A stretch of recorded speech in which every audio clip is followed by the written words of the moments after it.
Good afternoon to all of my students. দেখো আজকে পদ্মা নদীর মাঝি অনেকেরই জানা, পদ্মা নদীর মাঝি কার লেখা সেটাও জানা।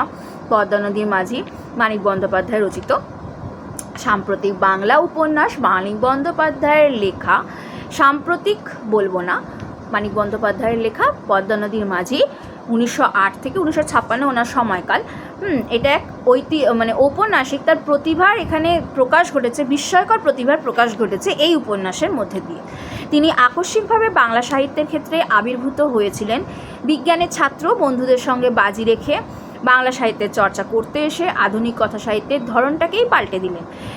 ফ্রয়েডীয় মনোবিকলন, আধুনিক জীবন যন্ত্রণা এবং শেষ জীবনে মার্ক্সীয় দৃষ্টিভঙ্গি তার সাহিত্য মানস উত্তরণের কয়েকটি স্তরকে চিহ্নিত করে। এর সঙ্গে যুক্ত হয়েছিল নিচের তলার মানুষদের সম্পর্কে অফুরন্ত প্রত্যক্ষ জ্ঞান।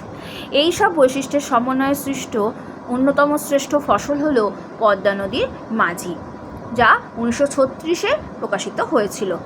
এই গ্রন্থ প্রকাশিত হওয়া মাত্রই বাঙালি পাঠক এক অভিনব জগতে পৌঁছে গেল, অথচ এই জগৎ আমাদের কাছে অপরিচিত ছিল না। আমাদের চোখের সামনেই কুবের, গণেশ, হোসেন, মিয়া, মালা, কপিলারা সবসময় ঘুরে বেড়াচ্ছে। এই যে চরিত্রগুলো, যেন মনে হয় আমাদের দৈনন্দিন জীবনে এই চরিত্ররা ঘুরে বেড়াচ্ছে। আমি, তুমি, আমরা হয়ে যাচ্ছি এই চরিত্ররা। সুতরাং অথচ তাদের দেখার চোখটাই আমরা খুঁজে পাইনি। তারা কোন দৃষ্টিভঙ্গি থেকে, তারা কোন চোখ দিয়ে দেখছে, তাদের দৃষ্টিভঙ্গি কেমন, সেটাই আমরা খুঁজে পাইনি।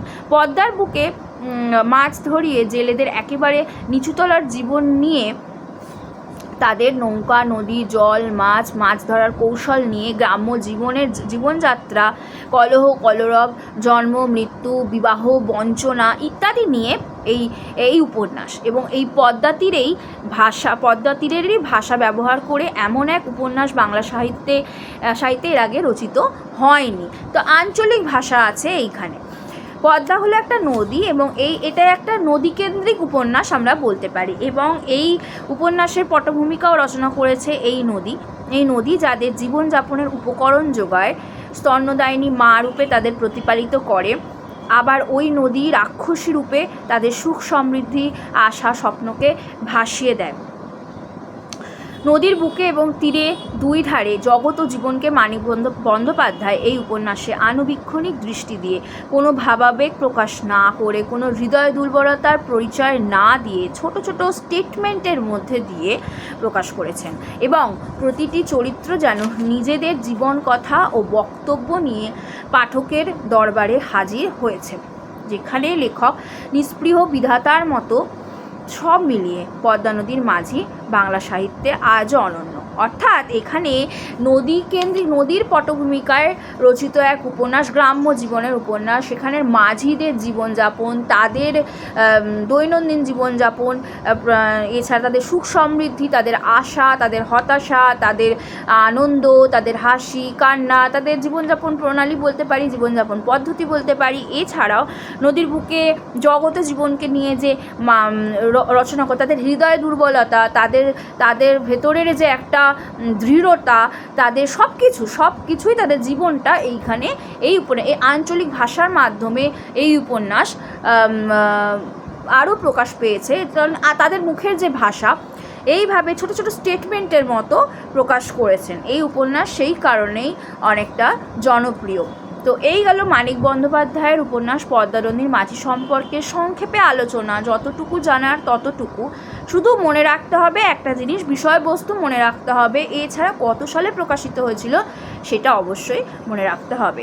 যে ক্লাসেরই তোমরা স্টুডেন্টদের জন্য বলছি, হও না কেন, MA পড়ো বা বাংলা অনার্স পড়ো, তোমাদের কিন্তু অবশ্যই মনে রাখতে হবে এই দুটো জিনিস যেটা বললাম, কার লেখা উপন্যাস এবং কত সালে প্রকাশিত হয়েছিল, এবং উপন্যাসের ছোট্ট করে একটু বিষয়বস্তু মনে রাখতে হবে। আর একটা জিনিস হচ্ছে, যেটা যারা আলোচনা শুনতে চাও, বাংলা সাহিত্য নিয়ে আলোচনা শুনতে চাও, বিভিন্ন আলোচনা তো শুধু বাইরে থেকে যে হচ্ছে তা নয়, বিভিন্ন মানিক বন্দ্যোপাধ্যায় বিভিন্ন উপন্যাস নিয়ে আলোচনা হতেই পারে। সেটা তোমাদের টেক্সট বইয়ে থাকতেই পারে টেক্সট বই, সেটার উপর আলোচনা হচ্ছে। তোমরা ধরো পড়াশোনা করছো, আরও বাইরের তোমরা বাংলা সাহিত্য সম্পর্কে জানতে চাও আলোচনা, তো সেইখানে যারা জানতে চায়, হয়তো পদ্মা নদীর মাঝির বিষয়বস্তু অনেকে জানে না, সেই জন্য একটু একটু করে আমি সংক্ষেপে আলোচনা করে দিচ্ছি। এই হলো বাংলা সাহিত্যের ইতিহাস থেকে ছোট ছোট আলোচনা। তোমরা ভিডিওগুলো দেখতে থাকো, ছোট ছোট ভিডিওগুলো, আশা করছি ভালো লাগবে। এবং যদি ভালো লেগে থাকে অবশ্যই চ্যানেল সাবস্ক্রাইব করে বেল আইকন দিয়ে দিও। আর অবশ্যই কমেন্ট বক্সে জানাবে তোমাদের কেমন লাগছে। আর লাইক করার পর বন্ধুদের সাথে অবশ্যই শেয়ার করে দিও। আজকে এই পর্যন্তই, ধন্যবাদ।